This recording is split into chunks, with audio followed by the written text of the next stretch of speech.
日本人项目内陆学，欢迎收看《关键时刻》，我是宝杰。你现在看到的这一枪，它即将改变美国的命运，它也会改变北约、改变乌克兰、改变俄罗斯、改变中国，甚至它会改变台湾的命运。大家都没有想到，竟然在光天化日之下，在众目睽睽之下，竟然有人敢对川普开枪，而这一枪充满了戏剧性，只要差1公分，只要差1秒钟，整个川普他可能会命丧黄泉，因为这个枪手连开了8枪，而且距离只有150公尺。如果你现在用这一支步枪，在这么短的距离里面，对川普来讲，那都是非常危险的事情。可是没有想到，他竟然逃过了一劫。逃过一劫之后，虽然他被密情局的人员要急着赶快拉离现场，可是他振臂高呼，大喊着 fight fight fight， 这样子的大喊振奋了整个美国的民心。我们知道，在美国的社会里面，对于川普有非常复杂的感情，特别是在媒体里面，有的媒体对他非常的疼爱，但有的媒体对他恨之入骨。但没有想到，当这一幕发生了以后，所有的媒体都大幅报道，这没有意外。可是关键的是，所有的媒体都用他那个英雄气概的照片，用他那个振臂高呼的画面，而且那个振臂的高呼的画面背后还有美国的国旗，他完全把美国的英雄主义推到了最高点。你就看到现在共和党当然非常的振奋，现在有人讲，现在还要再选下去了吗？现在已经不是川普能不能赢的问题，而是川普能赢多少的问题。而且川普现在也意识到这样的状况，所以他接下来他的行程不会改变，但是他不会再骂拜登了。他说他要团结美国。那重点来了，现在如果川普他真的胜券在望，对这个世界会有怎样的冲击？对中国会有多大的压力？而对台湾又会有怎样的影响呢？好，我们今天请到来宾在这方首位的财经专家黄寿松，你好。大家好。好，第二位是资深媒体人赵宇轩，大家好。好，第三位是政论专家李明辉，大家好。好，第四位是资深媒体人刘一峰，大家好。好，第五位是财经专家李国珍，大家好。你说这一张照片现在在美国广泛的流传，大家没有想到，在光天化日之下，众目睽睽这一枪，竟然照的有什么这么有戏剧性？他不但这么有戏剧性，而这个川普的反应证明他是天选之子，而这个天选之子现在对整个选举、对整个世界已经造成极大冲击了。而且7月13号在美国宾州这个枪击案，还有紧接下来这个照片，还有川普的反应，现在已经变成一个历史事件了。它的影响性历史事件相当巨大。抱歉，那这张照片已经登上《时代》杂志的封面不说，那这张照片被美国比喻成什么？另外一张美国拿着星条旗的在硫磺岛的照片，美国把它拿来跟那张照片比拟，对，甚至还有人拿来跟什么？真的在英法百年战争之后拿着法国国旗，因为刚刚好在这张照片的后面就有美国的星条旗啊，也就是第一个他大难不死，对，他正面高呼，高喊的 fight 后面刚好就是星条旗，对，所以这件事件来说，宝杰，那经过这一场这个之后的我们在眼前看到的大型实境秀之后，川普已经变成了 chosen one。被天选之人，现在呢，宝杰他已经不是当不当选的问题，现在他已经化身，连他自己都觉得不太一样了哦。所以凡杀不死我了，必将使我更加强大。现在在川普里面来说，他现在已经是信心爆棚。现在美国共和党，甚至美国，我跟他讲，他在昨天已经化身成美国队长，每一个人都非常关心，已经没有人来关心什么美国现在这样，每一个人都在非常关心川普的这个状况，他已经变成是全美国甚至全世界注目的一个焦点了。而且刚才讲的这个过程真的太戏剧性了，你说居然他差1英寸，差1秒钟，川普就会命丧黄泉。而且就在他开始演讲，大概5到6分钟左右的时候，突然之间，嘣嘣嘣，而且那个枪声一共有开了8枪，开了8枪之后，他在第一个时间里面，他似乎意识到他中枪了。对，中枪，你看他快速的倒下来，之后，你看密情局的人员上去把他围住，之后，你看第一个时间里面，因为这个枪手后来被知道，他距离川普只有120公尺，这很近呢。对，而且他开枪的时候，因为他真的是要置他于死地，因为他连续开了8枪之多。如果你说这个自导自演的话，你开1枪2枪，对，他是真的开了8枪。开了8枪之后，因为第一个时间里面来说，密情局人员已经发现到他开枪之后，迅速转到他的方向，把他击毙。之后，宝杰你知道，第一个因为当时的实况相当的混乱的时候，宝杰你知道，这就是个大型实境秀的时间，因为在这么混乱的状况之下，更可以看出这个人的个性是怎么样。他的反应，结果宝杰他的反应又是美国人最爱的反应。为什么？第一个时间他趴下之后呢，你看当场还有这个所谓的还有这个收音，收验之后，密情警人员要叫他跑，他说不用，先等一下，先把我的鞋子找到，把鞋子先找我鞋子，我要穿上我的鞋子。对，要找到鞋子。为什么？因为第一个军事训练就是这样子，在逃跑的时候，我绝对要穿上我的鞋子，真假的？这样才能够最好的跑到我要跑的这个地方。你说他一直在坚持我的鞋子要穿上，我的鞋子要穿上，是最后是密情局的人把他给鞋子穿上。对，你说这个是军事训练的第一原则。对，我跑的时候，我都要上下都要跑，这个装备都要好了之后这样离开。第二个，他还在这个时间点里面，即使密情局要把他头往下压的时候，他还说不要，我要 fight。你看他还在想办法挣开出来之后，对着镜头，宝杰他很就这个画面。对，事实上宝杰我跟你讲，他根本就是已经冷静下来，他知道说这是我要表演的时间点了。你看他冷静下来了，他已经冷静，他确定他没有问题了。你看他还想办法从这个密情局的人员里面钻出头来，然后他 fight， 把手伸出来。对，为什么？宝杰这样，因为我们讲他这个实境秀的这个实况组的这个身上上升了，因为他知道这是一个表演的时间点。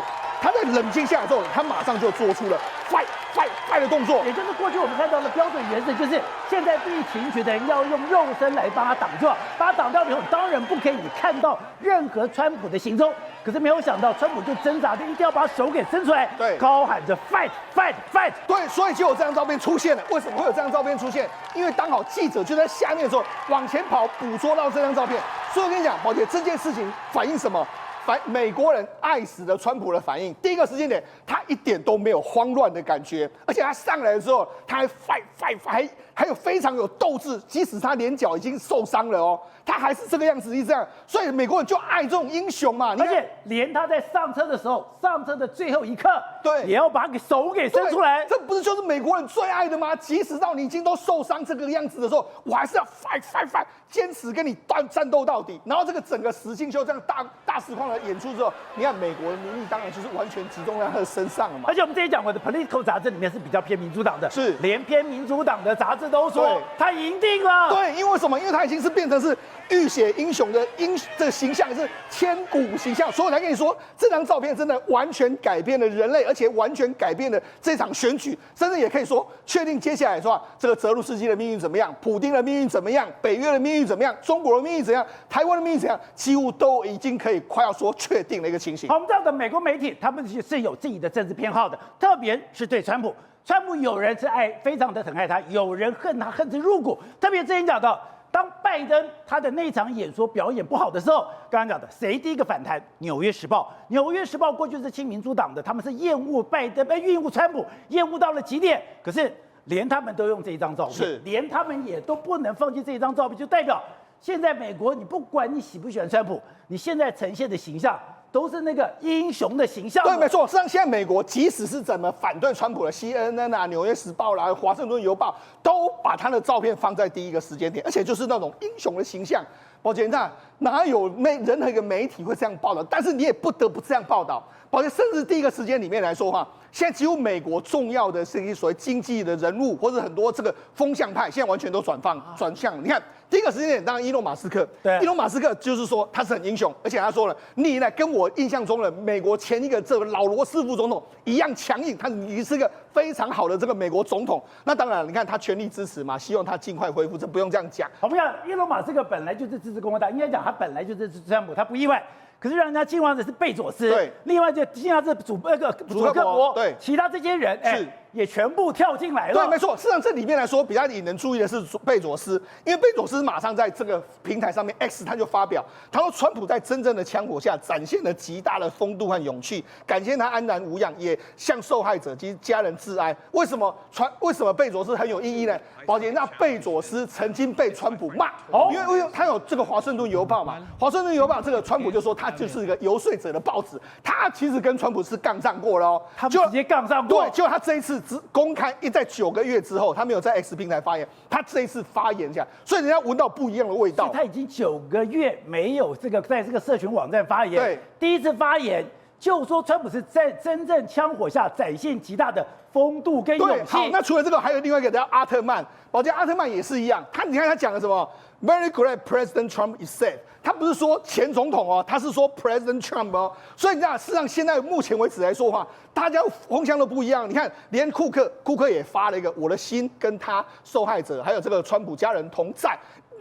另外时间里面还说，还有很多这个知名的投资人 David Sachs 也是一样，还有甚至阿特曼之前是反川普哦，他现在也要倒向川普哦，甚至连这个祖克伯也是非常有意思啦，因为他在前几天的时候，他解除了 Meta 对于这个还有 IG 对于这个川普的这个各式各样的解禁之后，没想到目前为止，他好像是做对了这些事情啊。而且刚刚讲的，现在在美国的氛围就是已经不是在讨论川普会不会当选，而是他当选到底能够拿下多少的选举人票。现在有人就把这一张弄出来，这个就是雷根时代里面他拿下来的，当时他拿下了525张，当时民主党只拿下了13张，对，而当时雷根最有名的是，他本来声望不高，他也是中枪了以后走到了医院。走到了医院，在开刀之前，他笑笑的问他的医生：“你是共和党员吗？”医生说：“总统先生，我们今天全部都是共和党员。”这样的一个话，让雷根变成英雄了。对，没错，实际上雷根在1981年刚当选没多久的时候，他就中枪之后，他还是自己走到这个医院去，而且那时候最有名的一件事就是他问当天的医生说：“你是共和党籍的吗？”他说：“报告总统先生，我们今天都是共和党员。”所以你知道，像这个事情来说，我就讲美国人会看你什么？你在危机中间你的反应是什么？好，那你看雷根的反应是他的幽默感，一贯的幽默。但是这一次呢，美国人在川普看到的是强悍，你的强悍的措施。宝剑，那现在你的强悍跟这个川普拜登就形成两个极端的对比嘛。实际上目前为止来说，全美都在盯着嘛川普的行程。你看他的一举一动，他是在13号凌晨被枪击之后，他走下，他回到这个纽泽西的时候，你看全美国都在注意他。他今天呢到这个威斯康星州去了，做这个造势的时候，也是全美都在关心他。现在全美国都在关心川普，那川普就甚至说：“我在这个共和党的提名大会上，我已经不会攻击拜登了。”因为他已经把他自己认为说我已经会当选，他的重要任务是什么？团结美国。所以你可以看到，他已经化身成为美国队长了。对，本来川普在他们的共和党代表大会的时候，就有一篇文章是专门要去骂拜登，说这个拜登非常的贪腐啦，拜登非常的糟糕了，拜登没有把美国更加强大。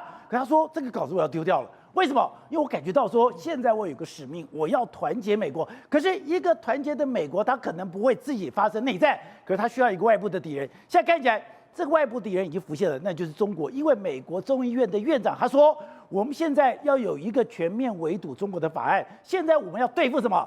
以中国为首的邪恶轴心。对，你知道川普喊出这3声 fight fight fight， 那是他对谁喊的？对谁？其实对中国喊的。是假的。你知道现在美国国会众议院来讲的话，强生他已经准备推出全面性的一个抗中法案。这个抗中法案其实就是为什么？为川普接下来铺路，这个就任总统之后铺路，你知道吗？因为拜登这4年来慢慢的对付中国，慢慢的做一件事情，使得过往来讲，我们知道。真正对付中国的是川普开始的，他是在2018年的时候开始对中国发动贸易战，而且你知道一件事情，他真的要对付中国。对，我认为对付中国，为什么这样子讲呢？你知道川普在辩论的时候讲什么？他说要让马上就任的时候马上让俄乌战争结束，甚至在他就任职之前就要把它结束掉。对，那普丁当然讲欢迎嘛，但是事实上你知道这当中表达了什么意思吗？表达什么？全面对付中国。他只有一个敌人，这个敌人就是中国。所以你知道，现在已经有一些台面上的人物都出来了，就说过往来讲的话，川普用过了哪些人，有可能会重新再回到政府部门的。第一个就是之前 USTR 的这个贸易代表，就是什么？就是赖海泽。赖海泽这个人来讲的话，嫉恶如仇。你知道之前他在跟日本谈判什么广场协议的时候。谈到一半啊，他竟然折纸飞机，把他那个上面是要写的什么那个相关的谈判，他美国要的东西，把它丢到日本代表他们去，告诉日本说，我这是我要的，折纸飞机丢过去。是，所以这赖海泽本身来讲就是一个鹰派中的鹰派。然后接下来呢，还有谁？还有Navarro是谁？就是之前在白宫里面重新启动对中国的晶片战争的一个这个什么元凶啊。对，也就是说，现在中国最害怕的就是纳瓦罗又重新可能会回到川普团队。还有在谁？还有你看，连马斯克都跳出来了。马斯克电动车嘛，电动车那什么，这是中国市场来讲的话，已经使得特斯拉这个受到损害了。所以现在要对付中国的，就是最了解中国的马斯克嘛。有一个是。余茂春现在的声音也越来越大了。是啊，那所以呢，蓬佩奥也跟着出来，也有人传出说，蓬佩奥说不定就会可能成为这个川普的副总统的候选人，也不一定。当然还有很多其他人选，但是可以看得出来，川普只会更硬，不会更软。所以这时候呢，其实皮皮出来就是习近平。好，国珍，另外刚刚讲的，现在中国刚好在三中全会，三中全会我们知道对中国来讲，这个是非常重要的，因为这个时候三中全会本来要定未来的5年计划，可现在根本没有5年计划，它现在只有一个重点，我要怎么样的抽税，我要怎么样的拔鹅毛，因为中国的经济真的已经太糟糕了。中国的三中全会是每5年要举办一次的重要的经济工作会议，大家都会说未来5年跟着党走就对了。可是现在要看中国政策，看这个完全会吓死台商。台商说以后就是大追税时代，因为大追税，因为以前都看中央会颁布什么新的政策，结果这次要讨论是什么？要来税改，要收税，要扩大征收范围，消费税要下放给地方。为什么？所以以前是。我的三中全会，我是2025这个所谓的中国制造，我都要去启动，我有一个 AI 的世界，我要启动怎么样去争霸这个世界。可这次没有，这次我查的是我要去查税改，我要查人口问题。然后查这个税改恐怖的是，这不是倒查30年，是每个人你每一笔钱你都要交代清楚。对，现在查税会查到每一毛在哪里都要拔得到，所以这次要怎么样？在这一场三中全会之前，他已经先把缴税的 APP 给更新了，这让全国中国人民缴税 APP 过去只有劳务所得这些工资所得要缴税要报税，现在新增加什么？经营所得、利息、股息、财产租赁、财产转让，还有偶然所得。这个偶然所得就是你中乐透、中大乐透、路上捡到钱，你都要申报。然后你炒股票有股息有红利，你也要申报。你房子租了转让。都要缴税，以前都没有，以前只有这4项，就是劳务所得。所以以前我只有我的工资当然要缴税，我的劳务要缴税，我的稿酬、特许使用费。现在我的任何1毛收入，我的利息、我的房租、我的财产转移，我连在地上捡到1毛钱都要缴税。他就把这个项目也列进来，以后我查到你的钱，你要好好的缴。接下来还要扩大什么？扩大消费线，所以就是你有钱花钱的人，你就要缴税给地方政府。所以搞了半天，为什么前一阵子茅台会大跌？因为你现在要茅台，搞不好就是奢侈税。你要卖茅台，你不但你买的茅台本身的价钱，你还要付一笔非常高额的税金。这是地方财政完全崩溃之后，找谁来开刀？找这些有钱消费的人开刀。所以你跑到餐厅去开茅台，茅台自己卖茅台要缴税之外，你开茅台消费还要缴一笔税，这叫高档奢侈的消费税。两边都要缴税，对，而且缴税给地方，解决你刚才说了，地方以前可以卖土地赚钱，现在没钱了，没钱之后扩大税基税，这叫5年的抽税大查税时代要来临了。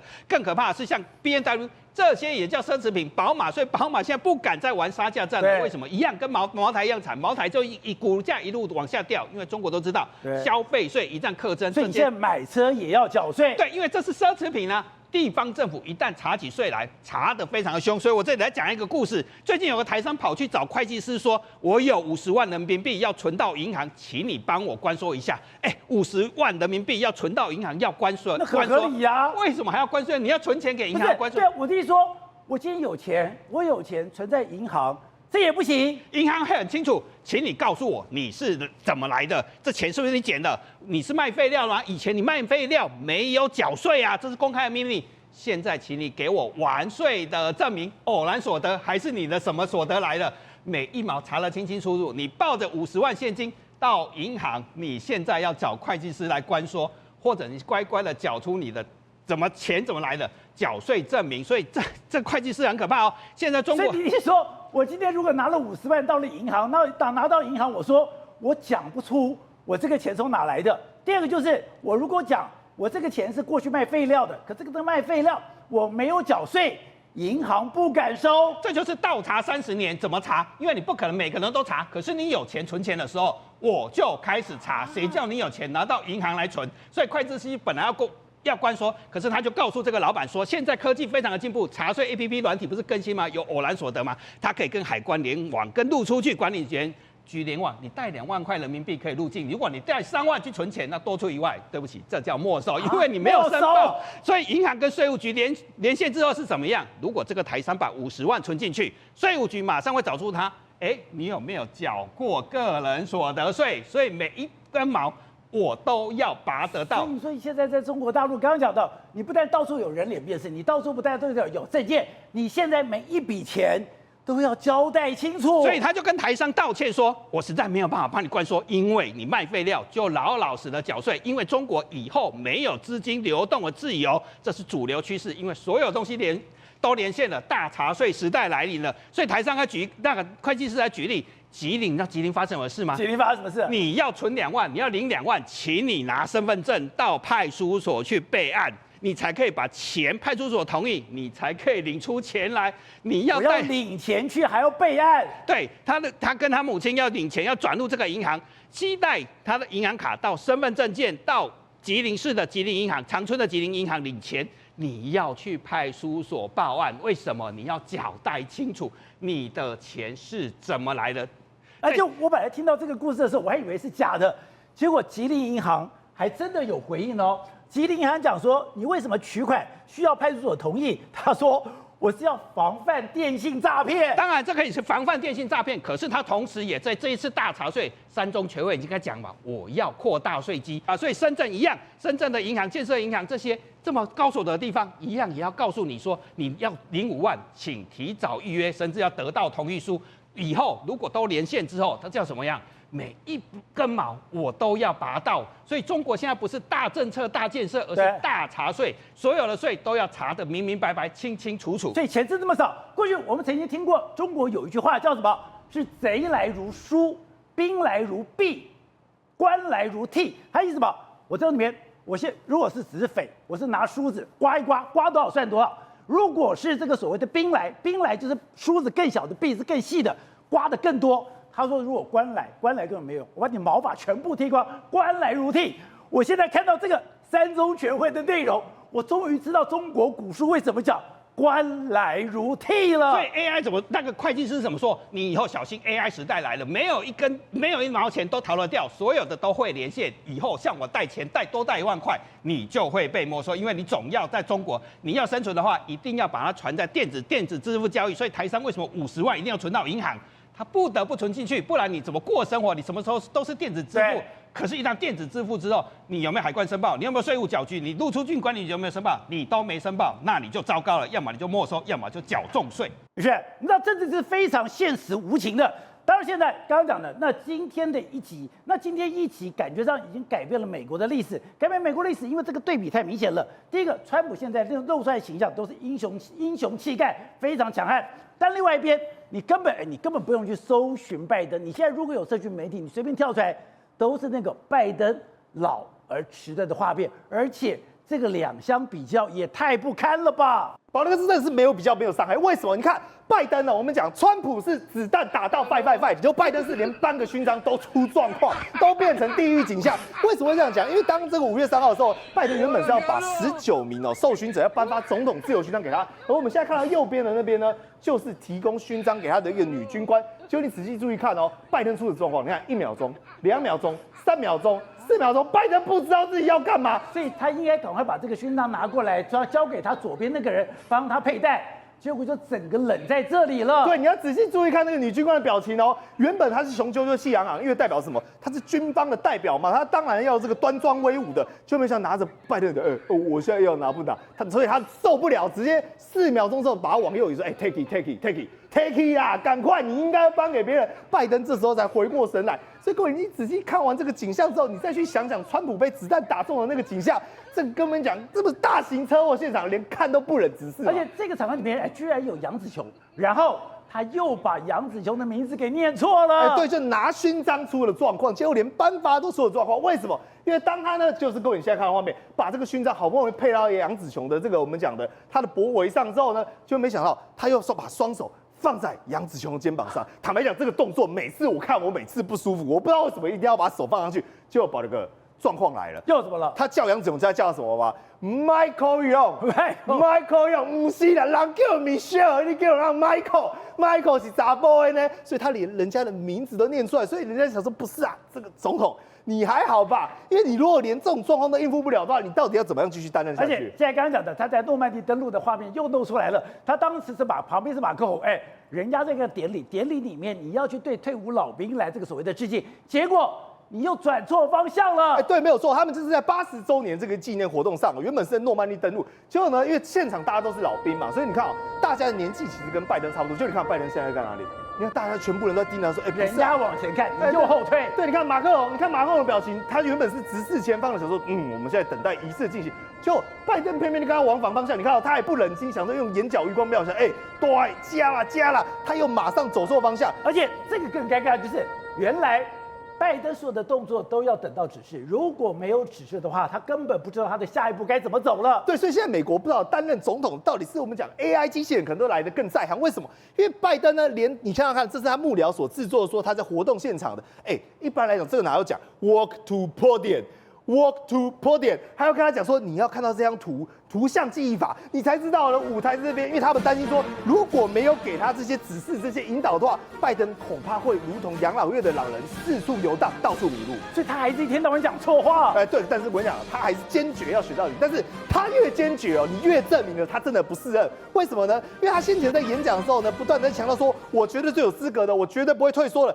结果没想到把自己的副手讲成谁？把自己的副手呢讲成川普，说所以我才任命了川普当我的副总统，甚至呢在跟泽伦斯基对话的时候，把泽伦斯基只讲成了普丁。所以你就知道，当时他甚至跟这个 NATO 见面的时候，迟到了6个小时，也让我们讲的意大利的这个总理忍不住大翻白眼。但是我跟各位讲，现在已经不是意大利总理翻白眼，是整个民主党都对拜登翻白眼，而且完全不知道拿他该怎么办。好，一峰，之前我们看到美国有一个非常畅销的影集，叫做《帝国浩劫：美国内战》。当时讲说，有可能吗？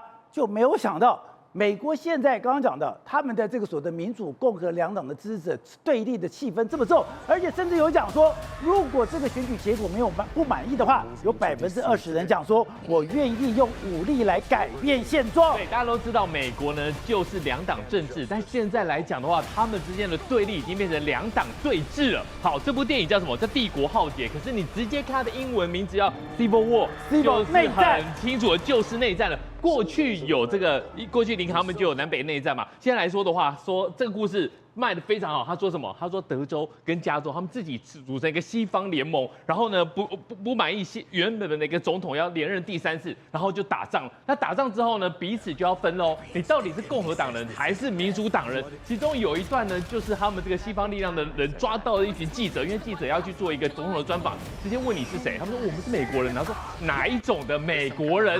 然后其中还有一个人是哪一种美国人？对，然后其中还有一个亚洲裔的记者说跟我没关系，我来自香港。说你来自香港就是中国，棒，一枪就把你打掉。然后呢，再回头逼问说，你如果是美国人，我还问你民主共和两党；对，如果你是中国人，我谈都不谈，就直接把你毙掉了。而且这个帝国浩劫感觉上也不是危言耸听，因为 CBS 居然做了一个民调，这个民调刚刚讲哦，有49%的成年人讲，如果未来的选举里面，他们认为未来的选举里面失败的一方会采取暴力行动。然后就发生枪击了。对，现在来讲的话，其实因为对峙越来越严重了。好，他们过了CBS 做了一个访问，这个民调告诉大家说呢，你有多少人会讲说，如果这个选举不合你意的话，你会做一个暴力的事情？结果竟然有高达49%，他说 will be violence over lose。我要是输了，我要去反击，而这反击呢是用暴力来说的话，那现在来讲的话，你不要以为说这个只是民调，大家讲一讲，嘴巴讲一讲而已哦，没有，很多的地方选举办公室呢已经来加装了这些防弹玻璃门。好，所以刚刚讲的不只是 CBS 讲说，有49%的成年人认为在未来选举里面失败的一方会采取暴力的行动。路透社也针对了4500个注册的选民做一个调查，他说，民主共和两党各20%的支持者认为说，如果为了实现我心中让社会更美好的这个状况，暴力行为是可接受的。对，现在来讲的话，在这个美国的民众里面呢，有一个氛围，就是说呢，我们的正义都无法伸张。如果必须要伸张我们的正义的话，恐怕是需要用暴力才能够来伸张他们自己的正义。所以呢，现在来说的话，是越来越风声越来越紧。而且在过去5年的期间里面，美国我都没有想到，我看到数字把我吓一跳。